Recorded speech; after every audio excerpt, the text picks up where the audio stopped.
Hello welcome back to yummy Malabar. ഇന്ന് ഞാനൊരു അടിപൊളി റെസിപ്പി ആയിട്ടാണ് കേട്ടോ വന്നിട്ടുള്ളത്. ഞാൻ സെയിൽ ചെയ്യുന്ന പൈനാപ്പിൾ കേക്കിൻ്റെ റെസിപ്പി വളരെ ഈസി ആയിട്ട് അതേസമയം വളരെ വളരെ ടേസ്റ്റി ആയിട്ടുള്ളൊരു കേക്ക് റെസിപ്പിയാണ് കേട്ടോ ഇത്.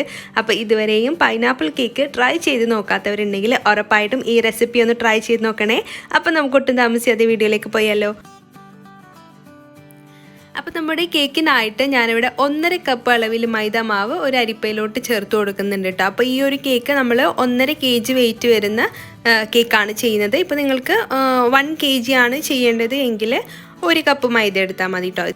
അപ്പോൾ മൈദ ചേർത്ത് കൊടുത്തതിന് ശേഷം നമുക്കിതിലേക്ക് 1.5 ടീസ്പൂൺ അളവിൽ ബേക്കിംഗ് പൗഡർ കൂടി ചേർത്തിട്ട് നമുക്ക് നല്ലതുപോലെ അരിച്ചിട്ട് ഒരു സൈഡിലോട്ട് മാറ്റി വെക്കാം. ബേക്കിംഗ് സോഡ ചേർക്കേണ്ട, ബേക്കിംഗ് പൗഡർ മാത്രം ചേർത്താൽ മതി കേട്ടോ. വാനില സ്പഞ്ച് ചെയ്തെടുക്കുമ്പം നമുക്ക് ബേക്കിംഗ് സോഡ നിർബന്ധമല്ല. ഇപ്പോൾ നമ്മൾ കൊക്കോ പൗഡറൊക്കെ ചേർക്കുമ്പം അതിനൊരു അസിഡിക് റിയാക്ഷൻ വേണം. അപ്പോൾ അതിന് വേണ്ടിയിട്ട് നമുക്ക് ബേക്കിംഗ് സോഡ ചേർക്കേണ്ടി വരും. ഇങ്ങനെയുള്ള സ്പഞ്ച് കേക്ക് ചെയ്തെടുക്കുമ്പോൾ നമുക്ക് ബേക്കിംഗ് സോഡയുടെ ആവശ്യമില്ല. അപ്പോൾ 1.5 ടീസ്പൂൺ അളവിൽ ബേക്കിംഗ് പൗഡറും കൂടി ചേർത്തിട്ട് ഒരു വിസ്കോ അല്ലാന്നുണ്ടെങ്കിൽ ഒരു സ്പൂണോ വെച്ചിട്ട് നല്ലതുപോലെ മിക്സ് ചെയ്തിട്ട് അരിച്ചതിന് ശേഷം വീണ്ടും മിക്സ് ചെയ്തിട്ട് നമുക്കൊരു സൈഡിലോട്ട് മാറ്റി വെക്കാം. അപ്പോൾ നമ്മുടെ ഡ്രൈ ഇൻഗ്രീഡിയൻസ് ഇവിടെ റെഡി ആയിട്ടുണ്ട്. ശേഷം ഒരു ബൗൾ എടുക്കുക, അതിലേക്ക് 6 മുട്ടയും 1.5 ടീസ്പൂൺ അളവിൽ വാനില എസൻസും ചേർത്ത് കൊടുത്തിട്ടുണ്ട്. ഇനി നമുക്ക് ബീറ്റർ വെച്ചിട്ട് കുറച്ചൊന്ന് ബീറ്റ് ചെയ്തെടുക്കാം, കുറച്ച് സെക്കൻഡ് ഒന്ന് ബീറ്റ് ചെയ്തെടുക്കണം. ഈ മുട്ടയും വാനില എസൻസും ഒന്നങ്ങ് മിക്സ് ആയിട്ട് വന്നാൽ മതി. അപ്പോൾ ഇതൊന്ന് മിക്സായി വന്നു കഴിഞ്ഞാൽ നമുക്കിതിലേക്ക് പൊടിച്ച് പഞ്ചസാര കുറേശ്ശെ ആയിട്ട് ചേർത്തിട്ട് നല്ലതുപോലെ നല്ല ഫ്ലഫി ആയിട്ട് വരുന്നത് വരെ നമുക്കിത് ബീറ്റ് ചെയ്തെടുക്കണം കേട്ടോ. അപ്പോൾ നമ്മൾ മൈദ എത്രയാണ് എടുത്തത് അതേ സെയിം അളവിൽ തന്നെ നമുക്ക് പഞ്ചസാര പൊടിച്ചതെടുക്കണം. അപ്പോൾ ഞാനിവിടെ 1.5 കപ്പ് അളവിൽ പൊടിച്ച് പഞ്ചസാര എടുത്തിട്ടുണ്ട്. അതായത് 1.25 കപ്പ് എടുത്തിട്ട് മിക്സിയുടെ ജാറിലിട്ടിട്ട് പൊടിച്ചെടുത്ത് കഴിഞ്ഞാൽ 1.5 കപ്പ് അളവിൽ പൊടിച്ച പഞ്ചസാര നമുക്ക് കിട്ടും കേട്ടോ. അപ്പോൾ പൊടിക്കാത്ത പഞ്ചസാരയാണ് നിങ്ങൾ നേരിട്ടിട്ട് ഈ ഒരു മുട്ടൻ്റെ മിക്സിയിലോട്ട് ചേർക്കുന്നത് എങ്കിൽ 1.25 കപ്പ് അളവിൽ പൊടിക്കാത്ത പഞ്ചസാര, പൊടിച്ച പഞ്ചസാരയാണ് എടുക്കുന്നതെങ്കിൽ 1.5 കപ്പ് എടുക്കുക. ഇപ്പോൾ നിങ്ങൾ 1 കപ്പ് അളവിലാണ് ഈ ഒരു റെസിപ്പി, അതായത് 1 kg ആണ് നിങ്ങൾക്ക് ചെയ്തെടുക്കേണ്ടതെങ്കിൽ 1 കപ്പ് മൈദയും 1 കപ്പ് പൊടിച്ച പഞ്ചസാരയും അങ്ങനെ വേണം കേട്ടോ എടുക്കാനായിട്ട്. അപ്പോൾ ശരി, ഞാൻ നല്ലതുപോലെ ഫ്ലഫി ആക്കി എടുത്തിട്ട് വരാം. അപ്പോൾ ഇതേ ഒരു 10 മിനിറ്റ് നമ്മൾ ബീറ്റ് ചെയ്ത് കഴിഞ്ഞാൽ ഇതേപോലെ നല്ല ക്രീമി ആയിട്ട് കിട്ടും കേട്ടോ. ഈ ഒരു സ്റ്റേജ് എത്തിയാൽ നമുക്കിതിലേക്ക് ഓയിൽ ചേർത്ത് കൊടുക്കണം. അപ്പോൾ നമ്മുടെ ഈ ഒരു മിക്സിലോട്ട് 1/4 കപ്പ് അളവിൽ ഓയിൽ ചേർത്ത് കൊടുക്കാം. അത് കുറേശ്ശെ ആയിട്ട് ചേർത്തിട്ട് ലോ സ്പീഡിലിട്ടിട്ട് ജസ്റ്റ് ഒന്ന് മിക്സ് ചെയ്തെടുത്താൽ മതി. നമ്മൾ ഹൈ സ്പീഡിൽ മിക്സ് ചെയ്ത് കഴിഞ്ഞാൽ നമ്മൾ ഈ പൊങ്ങി വന്നിട്ടുള്ള ഈ ഒരു ടെക്സ്ചർ ഉണ്ടല്ലോ മുട്ടൻ്റെയും പഞ്ചസാരയുടെയും, അതങ്ങ് താഴ്ന്നു പോകും. അപ്പോൾ ലോ സ്പീഡിലിട്ടിട്ട് ജസ്റ്റ് ഒന്ന് മിക്സ് ചെയ്തെടുത്താൽ മതി. ഇത്രയും മതി കേട്ടോ, ഇത്ര മതി. ഇനി നമുക്ക് ഈ ബീറ്ററിൻ്റെ ബ്ലേഡ് അങ്ങ് മാറ്റാം. ശേഷം നമുക്ക് നേരത്തെ അരച്ച് മാറ്റി വെച്ച നമ്മുടെ ഡ്രൈ ഇൻഗ്രീഡിയൻസ് ഇതിലേക്ക് കുറേശ്ശെ ആയിട്ട് ചേർത്തിട്ട് നല്ലതുപോലെ ഫോൾഡ് ചെയ്തെടുക്കാം. അപ്പോൾ രണ്ടാമത്തെ തവണയും നമ്മുടെ ഡ്രൈ ഇൻഗ്രീഡിയൻസ് ചേർത്ത് കൊടുത്തു കഴിഞ്ഞാൽ നമുക്കിതിലേക്ക് പാല് ചേർത്ത് കൊടുക്കണം. അപ്പോൾ ഈ ഒരു 1.5 kg സ്പഞ്ച് ചെയ്തെടുക്കാനായിട്ട് ഇതിലേക്ക് നമുക്ക് 1/4 കപ്പ് അളവിൽ പാൽ ആവശ്യമുണ്ട് കേട്ടോ. റൂം ടെമ്പറേച്ചറിലുള്ള പാല് നമുക്ക് കുറേശ്ശെ ആയിട്ട് ചേർത്ത് കൊടുക്കുക. ആദ്യം നമ്മൾ മൈദ ചേർത്ത് കൊടുക്കുക, പിന്നീട് പാല് ചേർത്ത് കൊടുക്കുക. ഞാൻ ഒരുവിധ എല്ലാ വീഡിയോസിലും പറയുന്ന പോലെ തന്നെ കേട്ടോ.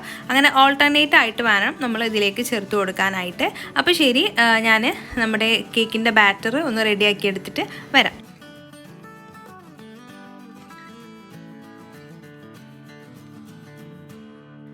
അപ്പോൾ ഇതേ നമ്മുടെ കേക്കിൻ്റെ ബാറ്ററോടെ അടിപൊളിയായിട്ട് റെഡി ആയിട്ടുണ്ട് കേട്ടോ. ഇനി നമുക്കിത് ബേക്ക് ചെയ്തെടുക്കാം. അപ്പോൾ ബേക്ക് ചെയ്യാനായിട്ട് ഞാനിവിടെ 8 ഇഞ്ചിൻ്റെ കേക്ക് ടിന്നാണ് കേട്ടോ എടുത്തിട്ടുള്ളത്. അപ്പോൾ 1.5 kgക്കായിട്ട് 8-9 ഇഞ്ച് വരെ നമുക്ക് കേക്ക് ടിന്ന് എടുക്കാം. എന്നാലാണ് ആ ഒരു പെർഫെക്റ്റ് സൈസ് നമുക്ക് കിട്ടുള്ളൂ.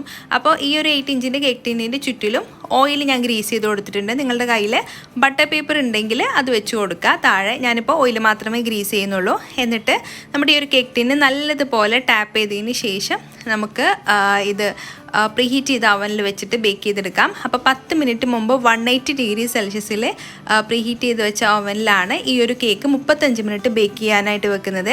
അപ്പോൾ നിങ്ങളുടെ കയ്യിൽ ഓവൻ ഇല്ലാന്നുണ്ടെങ്കിൽ സ്റ്റവ് ടോപ്പിൽ നമുക്കിത് ചെയ്യാം. നമ്മുടെ ചാനലിൽ കുറേ റെസിപ്പീസ് ഉണ്ട് കേട്ടോ.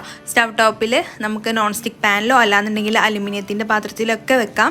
അത് 35 മിനിറ്റ് വരെ വെച്ചാൽ മതി. 35 മിനിറ്റ് ശേഷം ചെക്ക് ചെയ്ത് നോക്കുക. കുക്കായിട്ടില്ല എന്നുണ്ടെങ്കിൽ നിങ്ങൾ ഒരു 10 മിനിറ്റ് കൂടി ഒന്ന് വെച്ചാൽ മതി. ലോ ഫ്ലെയിമിലാണേ.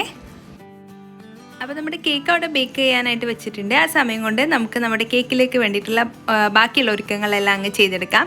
അപ്പോൾ ഈ ഒരു സൈസിലുള്ള പൈനാപ്പിളാണ് കേട്ടോ ഞാൻ എടുത്തിട്ടുള്ളത്. 1.5 kgക്ക് ഇത്രയും സൈസ് നമുക്ക് മതിയാകും. ഇപ്പോൾ ഇത് കട്ട് ചെയ്ത് കഴിഞ്ഞാൽ നമുക്കൊരു ഏകദേശം ഒരു 1.5 കപ്പ് വരെ ഉണ്ടാവും കേട്ടോ, കുഞ്ഞു കുഞ്ഞു പീസായിട്ട് കട്ട് ചെയ്ത് കഴിഞ്ഞാൽ. അപ്പോൾ നമുക്ക് ആദ്യം ഇതൊന്ന് കട്ട് ചെയ്തെടുത്തതിന് ശേഷം ഷുഗർ സിറപ്പ് നമുക്ക് ആദ്യം ചെയ്തെടുക്കാം. അപ്പോൾ അതിനായിട്ട് ഒരു പാനിലോട്ട് ഞാൻ നമ്മുടെ പൈനാപ്പിൾ കട്ട് ചെയ്തിട്ട് ചേർക്കുന്നുണ്ട്. ഇത്രയും അളവിൽ നമുക്ക് കിട്ടിയിട്ടുണ്ട് കേട്ടോ ആ ഒരു സൈസിൽ.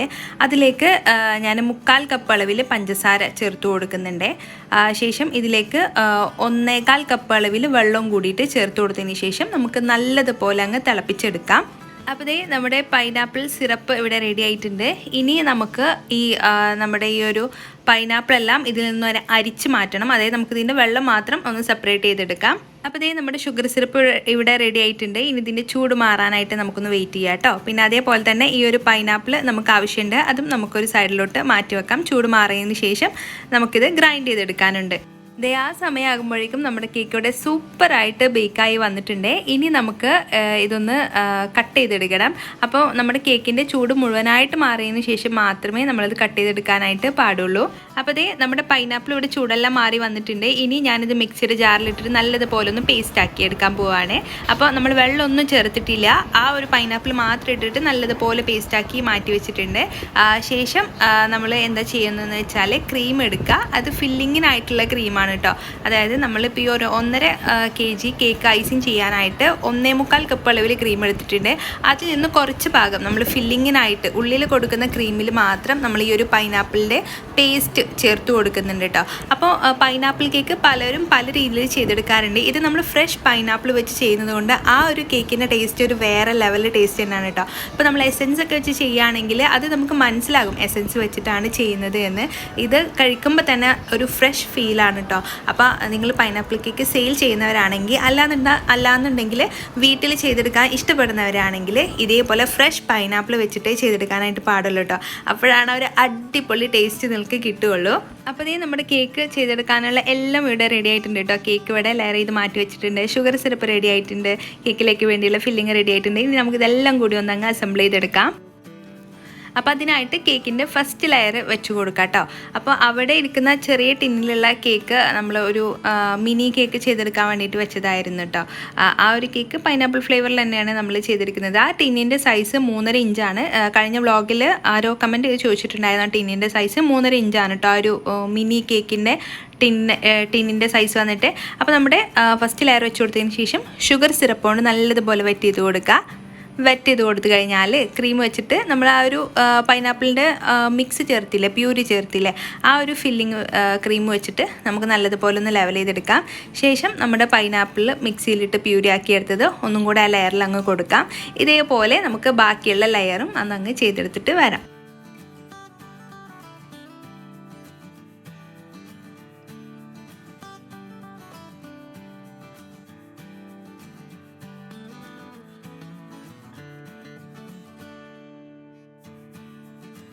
അപ്പോൾ ഇതേ നമ്മുടെ കേക്കിവിടെ ക്രം കോട്ട് ചെയ്ത് കഴിഞ്ഞിട്ടുണ്ട്. ഇനി ഞാനിത് കേക്ക് ബോർഡിലോട്ട് മാറ്റിയതിന് ശേഷം ഫ്രിഡ്ജിൽ ഒരു 10 മിനിറ്റ് മിനിമം ഒന്ന് സെറ്റ് ചെയ്യാൻ വേണ്ടി വെക്കുന്നുണ്ട്. അതിന് ശേഷമാണ് മെയിനായിട്ടുള്ള കോട്ടിങ് ചെയ്തെടുക്കുന്നത്. അപ്പോൾ ഇതേ ക്രം കോട്ട് ചെയ്തെടുത്തതിന് ശേഷം നമ്മുടെ കേക്ക് ഇവിടെ പുറത്തേക്ക് എടുത്തിട്ട് മെയിനായിട്ടുള്ള കോട്ടിങ് തുടങ്ങിയിട്ടുണ്ട്. അപ്പോൾ ഞാൻ ആദ്യം വൈറ്റ് ക്രീം വെച്ചിട്ടാണ് കേട്ടോ നമ്മുടെ കേക്ക് ഐസിങ് ചെയ്യാനായിട്ട് തുടങ്ങിയത്. പിന്നെ എനിക്ക് തോന്നി യെല്ലോ കളറിൽ ചെയ്യാമെന്ന്.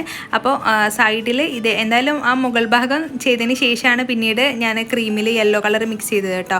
ഞാൻ മാജിക് കളേഴ്സിൻ്റെ ലെമൺ യെല്ലോ ആണ് യൂസ് ചെയ്തിട്ടുള്ളത്. ഒരു ഡ്രോപ്പ് മാത്രമേ യൂസ് ചെയ്തിട്ടുള്ളൂ. അപ്പോൾ അത് വെച്ചിട്ട് നമുക്ക് ബാക്കിയുള്ള കേക്കിൻ്റെ ഭാഗം എല്ലാം ഒന്നങ്ങ് ഫിനിഷ് ചെയ്തെടുക്കാം. മുകൾ ഭാഗം കുഴപ്പമില്ല, നമ്മൾ ചോക്ലേറ്റ് ഗനാഷ് വരുന്നതിൻ്റെ പേരിൽ ആ ഒരു ഭാഗം അങ്ങ് കവറായിട്ട് കിട്ടും കേട്ടോ.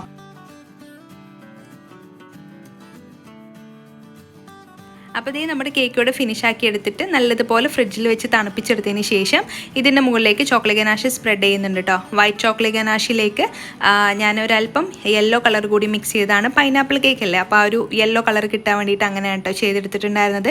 അപ്പോൾ നമ്മൾ ചോക്ലേറ്റ് ഗനാഷ് ചെയ്തെടുക്കാനായിട്ട് 1/4 കപ്പ് അളവിൽ വിപ്പിംഗ് ക്രീമും 1/2 കപ്പ് അളവിൽ വൈറ്റ് കോമ്പൗണ്ടും ചേർത്തിട്ടാണ് കേട്ടോ നമ്മൾ ഈ ഒരു ചോക്ലേറ്റ് ഗനാഷ് ചെയ്തെടുത്തിട്ടുള്ളത്.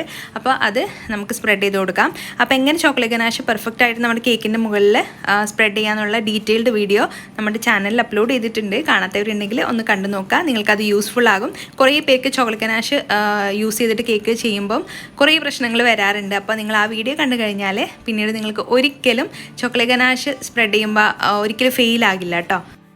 അപ്പോൾ നമ്മുടെ ആ ഒരു യെല്ലോ ഗനാഷ് സ്പ്രെഡ് ചെയ്ത് കൊടുത്തതിന് ശേഷം ഡാർക്ക് ചോക്ലേറ്റ് ഗനാഷ് ഒന്ന് ഇതേപോലെ അങ്ങ് ആക്കി കൊടുത്തിട്ട് ഒരു സ്ക്യൂവർ വെച്ചിട്ട് ഇതേപോലെ ഒന്ന് ആക്കി കൊടുക്കുന്നുണ്ട്. നമ്മൾ വാഞ്ചോ കേക്ക് എല്ലാം ചെയ്യുന്ന പോലെ കേട്ടോ.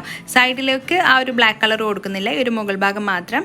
പിന്നെ അതേപോലെ തന്നെ നമ്മൾ റോസറ്റ് നോസിൽ വെച്ചിട്ട്, ഈ ഒരു നോസിലിന് നമ്പർ ഇല്ല കേട്ടോ, അതുകൊണ്ടാണ് ഞാൻ പറയാത്തത്.